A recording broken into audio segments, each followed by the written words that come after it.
क्या आप अर्जुन की तरह बन सकते हैं? या फिर प्रश्न ऐसा होना चाहिए कि क्या अर्जुन बनने में आज के दौर में कोई फायदा भी है? लेकिन थोड़ा ठहरो, थोड़ा सोच कर देखो कि मैं जो इच्छा कर रहा हूँ क्या सच में मुझे इसकी जरूरत भी है, या फिर बस मैं सिर्फ दिखावा करने के लिए इन चीजों को प्राप्त करना चाहता हूँ।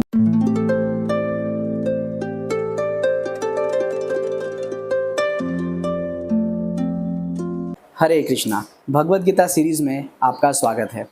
आज का हमारा श्लोक है अध्याय 1 का श्लोक नंबर 32 से लेके 35। इस श्लोक में अर्जुन भगवान कृष्ण से युद्ध ना करने के कारणों पे चर्चा करके अपने ज्ञान का प्रदर्शन करते हैं। अर्जुन कहते हैं, हे गोविंद, हमें राज्य, सुख अथवा इस जीवन से क्या लाभ, क्योंकि जिन सारे लोगों के लिए हम इन्हें चाहते हैं वही इस समय युद्ध भूमि में खड़े हैं। अर्जुन भगवान से कहते हैं कि यदि युद्ध करके मेरी विजय हुई और मैं इस सारी अथाह संपत्ति का स्वामी बन जाऊं, तब भी इस संपत्ति का जो रौब है वो मैं किसे दिखाऊंगा? जिन लोगों के लिए हम ये सारी संपत्ति अर्जित कर रहे हैं, हमारे परिवारजन, मित्रजन, सगे संबंधी आदि, वही इस समय अर्जुन के सामने युद्ध करने के लिए खड़े हैं। तो अर्जुन को ये सारी संपत्ति तो इनको मारने के बाद ही प्राप्त होगी। तो अर्जुन इस सारी संपत्ति का जो रौब है, जो ऐश्वर्य है, वो दिखाएगा किसे?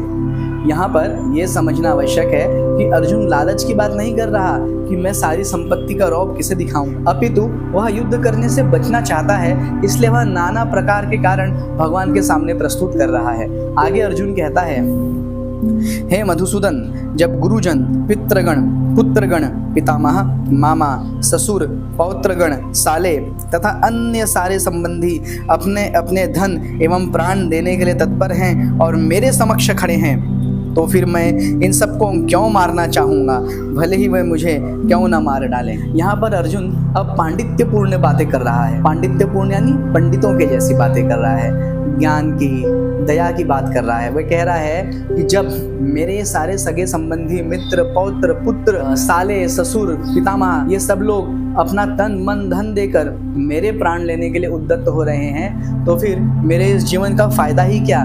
इससे तो अच्छा है कि मैं मृत्यु को प्राप्त हो जाऊं, क्योंकि हम ये जीवन, ये सुख ऐश्वर्य अपने लिए और अपने सगे संबंधियों के साथ भोग करने के लिए ही तो चाहते हैं। और जब वे ही मेरे समक्ष युद्ध करने के लिए खड़े हैं, तो मुझे अब इस जीवन की कोई चाह नहीं। आगे अर्जुन भगवान से कहता है,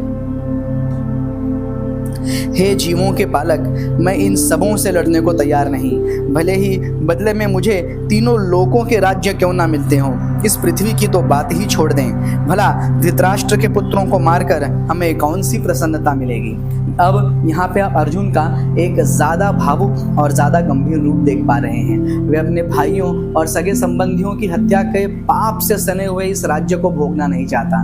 वो इतना दुखी हो चुका है कि भगवान से कहता है कि सिर्फ इस भारतवर्ष का नहीं, अपितु अगर तीनों लोगों के राज्य भी मुझे अपने संबंधियों, भाइयों, पुत्रों और पौत्रों की हत्या करने के बाद मिलेंगे, तो मुझे वह नहीं चाहिए। आप इस स्थिति को आज की स्थिति से तौल कर देखिए। आज हमारे सामने भी हमारे सगे संबंधी जन खड़े हैं, वे हर पल हमारी टांग खींचना चाहते हैं, हमें परेशान कर रहे हैं, हमारी उन्नति को देख के जलते हैं। और ठहरिए ठहरिए, हम भी कोई दूध के धुले नहीं हैं। उनकी उन्नति पर हमारे अंदर से भी जलन की बू आती है।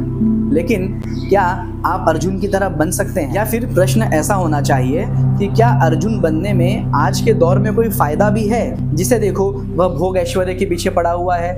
माल, धन, स्त्री, पुरुष, फोन, कंप्यूटर, गाड़ी, घर, कपड़े, इन सब के पीछे हम पागल हो चुके हैं। किसी महापुरुष से मैंने सुना था कि पहले के लोग व्यक्तियों से प्रेम करते थे और चीज़ों का इस्तेमाल करते थे, लेकिन अब सब कुछ पलट चुका है। अब हम चीज़ों से प्रेम करते हैं और व्यक्तियों को इस्तेमाल करते हैं। गौर से सोचिए, जो व्यक्ति हमारे काम का नहीं रह जाता, हम उसे घर से निकाल देने में ज़रा भी नहीं झिझकते, भले ही वह हमारे माता, पिता, भ्राता क्यों ना हो। लेकिन इन सब का मूल कारण क्या है? इस्कॉन के फाउंडर आचार्य श्रील प्रभुपाद बताते हैं कि इंद्रिय तृप्ति के पीछे भागना ही इन सभी परेशानियों का मूल कारण है। इंद्रिय तृप्ति मतलब, मॉडर्न भाषा में बोलूं तो, इच्छाओं की पूर्ति करना। मतलब मुझे जो चाहिए वो मुझे चाहिए, उसकी कीमत भले ही कुछ भी हो। तो हम अपने प्रेमी जनों को, अपने सगे संबंधियों को दुखी करके भी अपनी जिद को पूरा करने के लिए आतुर हैं, और ये हमारे दुख का एक कारण है। हमारे दुख का कारण कैसे है? आगे जाके यही चीज़ें हमारे कर्म फल के रूप में हमें परेशान करती हैं, बीमारियां देती हैं। उदाहरण से समझाता हूँ, जो व्यक्ति किसी दूसरे व्यक्ति के हिस्से की चीज़ों पे कब्जा करते हैं, भविष्य में उनके पुत्र पुत्री ही उनके दुख का कारण बनते हैं। भविष्य में उनके पुत्र पुत्री उनकी बातों को ना मान के, उनकी आज्ञा की अवहेलना करके उन्हें घोर कष्ट प्रदान करते हैं। यह प्रकृति का नियम है, आप इसे माने या ना माने इससे कोई फर्क नहीं पड़ता।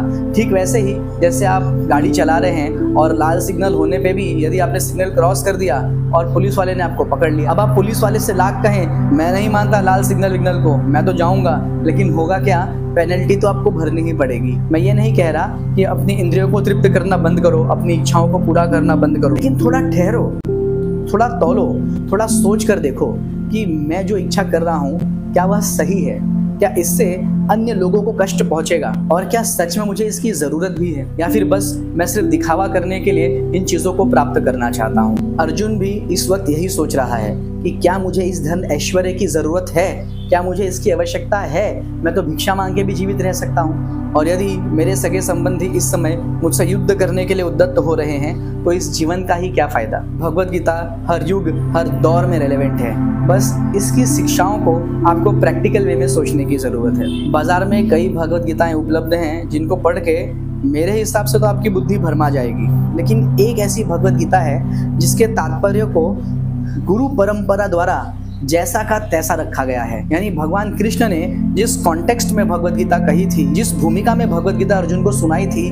वह जैसे का तैसा मेंटेन्ड है, और वह भगवद गीता है श्रीमद् भगवद गीता यथारूप। अपने जीवन में भगवद गीता उतारिए और सुखी बनिए। श्री श्री राधा गिरधारी भगवान की जय। हरे कृष्ण।